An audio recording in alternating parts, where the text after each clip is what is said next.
এসএসসির তরফ থেকে একটা নতুন নোটিশ জারি করা হয়েছে।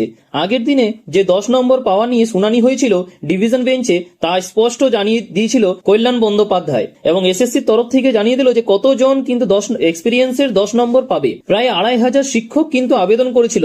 যদি সবাইকে এক্সপিরিয়েন্সের এই 10 নম্বর দেওয়া হয় তাহলে কিন্তু ফ্রেশার্সরা তো চান্সই পাবে না এবং চাকরিটাও কিন্তু পাবে না, ঠিক আছে, এবং কম্পিটিশনও কিন্তু অনেক গুণ বেড়ে যাবে। তাই কিন্তু এসএসসি এর তরফ থেকে 2500 শিক্ষকের মধ্যে প্রায় 8 জনকে কিন্তু ডাকা হয়েছে। হ্যাঁ বন্ধুরা, মাত্র 8 জনকে। এটা থেকে স্পষ্ট যে এসএসসি কিন্তু সবাইকে কিন্তু 10 নম্বর দেবে না। যারা কিন্তু ওই 10 নম্বর তারাই পাবে যারা 2016 সালের প্যানেলে মানে বাতিল হয়েছিল, ঠিক আছে, তাদেরকে কিন্তু এই 10 নম্বরটা দেওয়া হবে। আর অনেকে ভাবছিল যে সবাইকে দেওয়া হবে, কিন্তু তা নয়, সব টিচারগণকে কিন্তু দেওয়া হবে না। এর থেকে তোমরাও বুঝতে পারছো যে তোমরা কিন্তু সহজে কিন্তু 10 নম্বরটা পেয়ে যাবে না, ঠিক আছে। তোমাদেরকে কিন্তু এসএসসি তে গিয়ে ভালো করে প্রমাণ করতে হবে, তা স্পষ্ট কিন্তু তোমরা দেখতেই পারছো, ঠিক আছে।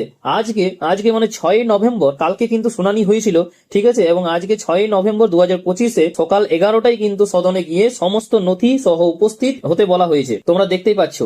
আর এবং যদি যাচাই করে প্রমাণ হয় যে তোমরা যারা আবেদন করেছিলে এবং তোমাদেরকে যাদেরকে ডাকা হয়েছে, মানে যারা করেছেন, তারা সাবস্ট্যান্টিভ পদে চাকরি 2016 সালের ওই প্যানেলে যে চাকরিটা করছিল, ঠিক আছে, যে শিক্ষকগণ, এবং তাদেরকে বাতিল করা হয়েছে, তাদেরকেই কিন্তু একমাত্র এই 10 নম্বরটা কিন্তু দেওয়া হবে। এবং সেই 10 নম্বরটা কিভাবে যোগ করা হবে? সেই 10 নম্বরটা কিন্তু প্রতি বছরের অভিজ্ঞতার ভিত্তিতে 2 নম্বর করে কিন্তু সর্বোচ্চ 10 নম্বর সে পাবে, ঠিক আছে। এটাই হচ্ছে আজকের আপডেট। কেননা সবাই যদি 10 নম্বর পায় তাহলে কিন্তু তো ফ্রেশার্সরা কোথায় যাবে? ফ্রেশার্সদের জন্য তো কোনো সিটই থাকবে না।